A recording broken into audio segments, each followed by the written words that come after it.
Well, there you have it. But let's get into our conversation today. A major talking point. Global demand for all travel is proving resilient despite higher ticket prices as sector recovery has continued to rise. This is primarily driven by leisure and tourism as business travel peaks faster in 2023 when compared to early post-pandemic recovery season. And with the Nigerian government interventions in the sector by ensuring the repatriation of funds by the foreign airlines, then the future looks promising. But the question is, what other strategies can Nigeria deploy to capitalize on this resilience and position itself as a key player in the international aviation arena? Well, to discuss this, I'm being joined by Aviation Analyst Mr. Wole Shadare as we look at the cockpit of Nigeria's aviation landscape and other opportunities. He joins me here live in the studio. Thank you for coming. We appreciate your time. Thank you for having me. Yes, but if you look at that introduction, of course, demand has peaked globally across the Europe and other continent, right? So where are we now when it comes to Nigeria performance? Thank you very much. Nigeria hasn't done badly because if you look at the COVID period, Nigeria was one of the first countries even did better than the United States to get out of COVID. And domestic travel rebounded within a very short period. So, right. And you know, a lot of Nigerians will want to take to travel to see their loved ones, to see their friends and everywhere they be. And these are some of the things that really drive air travel.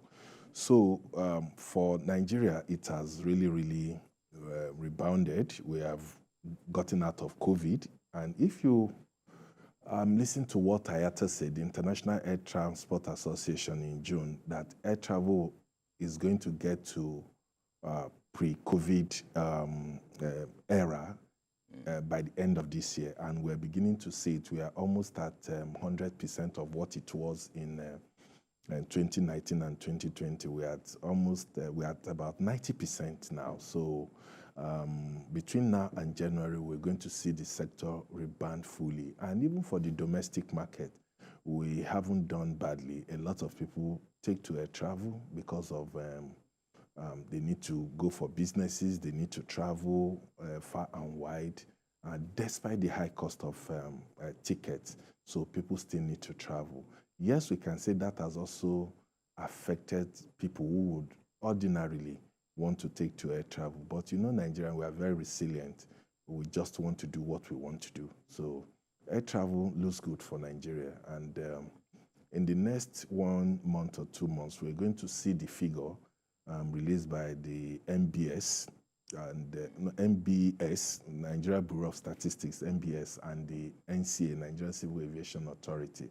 That will help us to really benchmark what we have done in the last 1 year or 2 years. But the way it looks, I think the industry has really done well in terms of the numbers. But we have not gotten there yet, but there's still very much hope that we will get there. Yeah, even though, I mean, the picture you painted looks very promising and it shows that we're doing very well. But again, if you look at the other side of it, is that it seems that demand in terms of, patronage is dropping because of the hike in tickets as well. But how is that affecting operation, if you look at the entire ecosystem? Yes, it will, because if you also look at the numbers, last year the number was not too good, but was good, but not too good compared to what we have this year. Right. Despite the fact that we're beginning to see rise in air ticket for some time now. Like I said the Nigerian traveling public is very resilient. They just want to do what they want to do. In as much as I also believe that bringing down the fares would have attracted a lot of people to air travel. Now people take to other means of transportation. But you also cannot blame the airlines, because the airlines are also going through a lot of issue, high cost of jet fuel, taxes, which the Minister of Aviation and Aerospace Development has promised to look into to see how they could help the airlines to remain in operation. And because we can't continue this way, in the last 20 years, we've had over 100 airlines that have gone into extinction. So the government needs to do a lot to help the airlines, in as much as I believe that some of the problems also lie with the airlines. They need to figure out how they can help their businesses to grow. So coming back to the numbers in terms of air ticket and so on, it's quite expensive now. If you want to go to Abuja from Lagos, you pay one way almost 100,000 naira now. So, and you look at the income of the average Nigerian, most of them is not even up to 100,000. So what it means is that the same set of people are the one taking to air travel: business people, government officials, and those who can really afford it. And that is why every year you begin to see the figure between 15 million and 20 million passengers. That is not a good is not a good one for the aviation industry, because we have a population of over 200,000. It means that if you have a traffic figure of 15 million or 20 people, it means just less than 10% of the population is taken to air travel, which is not really a good one, because things are hard for everybody. Things are hard for most people, so they cannot afford to go by air. But you understand what is happening to our roads. Most of our roads are in bad shape, so people still struggle to look for the money to travel. If not, the situation would have been worse than it is now. But generally, aviation is challenged, just like most sectors of the economy. But I think if we do the right thing, we begin to see light at the end of the tunnel. Well, let's look at, I mean, you mentioned the issue of aviation, which you talked about the fact that the minister is on that, trying to address it. So it will seem that we have gotten over that since the minister is on top of that now. But let's look at the issue of repatriation, and which, of course, the government is actually trying to intervene. And currently, it will seem that government's effort is playing up. The airlines can now repatriate, their fund abroad. But so, what is likely to change now with regards to the activities of these operations? Operations of this airline. Yes, you see, we've been in a very big problem in the last 3-4 years concerning the issue of seized fund or trapped fund, whichever one you want to use. And the airlines have about $500 million to $700 million stuck in this economy. But the government of President Bola Ahmed Tinubu has decided to say, okay, yes, we know we are owing you a lot of money, but let us see how we can defray this payment.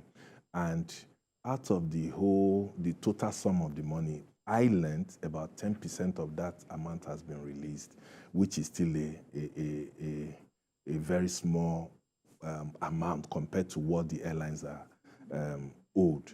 But you look at it, that is even one of the reasons we are having high ticket. If you want to travel from here to UK, for instance, you can't get a ticket less than 1.5 million naira or even 2 million naira. And this is not the case. What the airlines did, or the travel agents did, was to close the lower inventory. Why did they close the lower inventory? Because they felt that, okay, if they continue to have their money trapped in Nigeria, after a long while, it depreciates. Right. Because of the rate at which our country is depreciating until a week or 2 weeks. So what they now do is to make sure that they open the higher inventory. So by the time they get their money, they won't make any loss. There won't be losses on their part. And that is why you're seeing this. If government is able to pay them what is owed them within 1 year or 2 years, we'll begin to see the price of ticket come down to 500,000 or 400,000, depending on our exchange rate. So government has taken the bold step to do this. And what the airlines are saying, they say, yes, we know our monies are with you. We know you have problem of forex. But if you can begin to give us in bits and pieces, in the next 1 year or in 2 years, you would have finished paying this. So what the government has done is good, but I believe it's too small. But they've done it based on the amount of forex available, because it's not only airlines that are jostling for forex to repatriate their money. Other companies too are trying. I read somewhere 2 days ago, Dangote got his own part of the forex, that that was released to him. So we have so many companies, we have banks, we have corporate organizations that their monies are tied here. So government alone cannot concentrate on airline and say, okay, we want to give all the bulk of the money to airlines. So you also need to factor other organizations, other companies that are being owed. Yes, government has taken a very good step, but I think they need to go further to make sure that as this money is coming, let us begin to pay people that were or whose money were stuck in Nigeria. So, and if we do that, we'll begin to see, and immediately the government pushed out that amount of money, we could see stability in the naira. The naira was stable and was able to recover a bit. So we need more forex to push into the economy or to give people, so that the pressure on forex would have been reduced by now, and we begin to see things at a cheaper, we begin to buy things at a cheaper rate. Aviation is highly capital intensive because everything you do in aviation is dollar. The language of aviation is dollar. Dollar is the language. So you need a lot of forex. Even for our domestic airlines, they need a lot of forex to carry out their operation. Aircraft maintenance is done in dollars. Aviation fuel most times is even done in dollars if the fuelers refuse to take the naira equivalent. Most times too, catering is also done in dollars by foreign airlines who are coming into Nigeria. So that is just the language. You're going to train people. The language is dollars. You have to make that dollars available to them. So if we begin to have a lot of forex, particularly dollars in the economy, I think the problem of airfares will most likely reduce. I think we need to look at, issue of roadmap for the aviation sector in the long term. We talk about having to address issues in the short term, medium term, but we've not been able to address that sustainably well. The issue of roadmap for aviation, when do we start talking about it? And now you have the minister, new minister in place, and whose expectations quite high. What he's supposed to bring to table. Absolutely. So let's talk about roadmap. You see, the roadmap for aviation sector is very, very critical. Yes, you know one thing the problem I've always had with roadmap is that each minister that comes tries to bring a new thing, a very different thing entirely, in as good as the roadmaps are. But you find out that when a new minister comes in, he jettisons the one that his predecessor has, already put in place or working towards. Then we begin all over again. But the new minister looks like somebody that is, he knows what he's doing. Even last week we had, last week, we had a stakeholders forum where the issues of aviation were trashed, and the minister promised to look into some of those issues that were brought up. And in fact, when those issues were brought up, and I was surprised that we could have some of these problems in aviation, things that I thought had been tackled. So he looks committed, he looks like someone who is hungry to really deliver. So he has also marshaled out his 5 key points the roadmap is going to follow. And the whole industry has bought into it, and we hope that he won't be carried away by distractions. We hope that he will do the things that are right for the country. If we begin to have a roadmap that really, really addresses some of those problems in less than 2-3 years, even if we don't solve all the problems, we would have solved most of the problems. So I think he needs to be committed. The former Minister of Aviation, Hadi Sirika, did it best. He came up with some roadmap, which the new minister is following some of the roadmap. Some will be jettisoned. He will add his own to make it something that will be fully embracing to the whole industry. I just hope that he will be committed to this roadmap. He will pursue it vigorously and let aviation breathe. Okay. I think before I let you go, let's look at the outlook for domestic aviation sector. We also need to look at what is playing out now in the global sector, where quite a lot of demand it's high over there. But what can we learn from there? Because let me give you some numbers. For instance, and you made mention of some of those numbers earlier, where ticket demand across large countries in Europe. You said it was back to 100%. But again, there's also a projection that revenue could hit as high as 25% by the end of this year when you compare to the rate in 20. And if you look at Africa, Africa is expected, for instance, to lose about 213 million. I don't know why that is, but perhaps you need to give us why this negative projection about Africa. And by extension, let's also look at Nigerian domestic sector as well. What can we do to get above this projection? Yes, you see, the problem with aviation in Africa has to do with so many things. The issue of infrastructure, the issue of interconnectivity, the issue of high taxes. Africa ranks as, I think, about the continent with the highest taxes when it comes to aviation. Even the IATA people say that at a conference last month or 2 months ago. And bringing it down to Nigeria, the taxes are just too many. The taxes are high. Yes, we make revenue, but at what cost to the flyers? Because the revenue the government agencies are going to make are going to be given to them by you and I who fly. So what we need to do is that we need to put back all the monies we make from aviation we apply them back into the sector. But that is not the issue, because what we do is make so much money and send it to the center. And what the center does is, maybe a fraction of it and give it to the sector. And that is why when you go to our airports, honestly, you want to cry. Say for 1 or 2 airports that are in good shape, virtually all our airports need rehabilitation, refurbishment, and we can't even be a hub.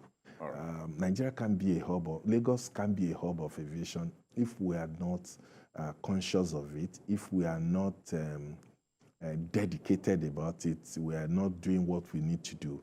If you go to Lome, Accra, they are fast becoming hub of aviation in West Africa. And Nigeria has the population, Nigeria has the money, Nigeria has everything it takes to be a hub. So all this will affect us. Likewise, it also affects aviation in the continent. So that is the problem we've had in aviation industry. We need to sit down, map out our strategy on how to develop this sector. Okay. I think we'll need to leave it there. Thank you so much for your time, aviation analyst, Mr. Wole Shadare. Thank you for coming on Business Nigeria. Thank you for having me.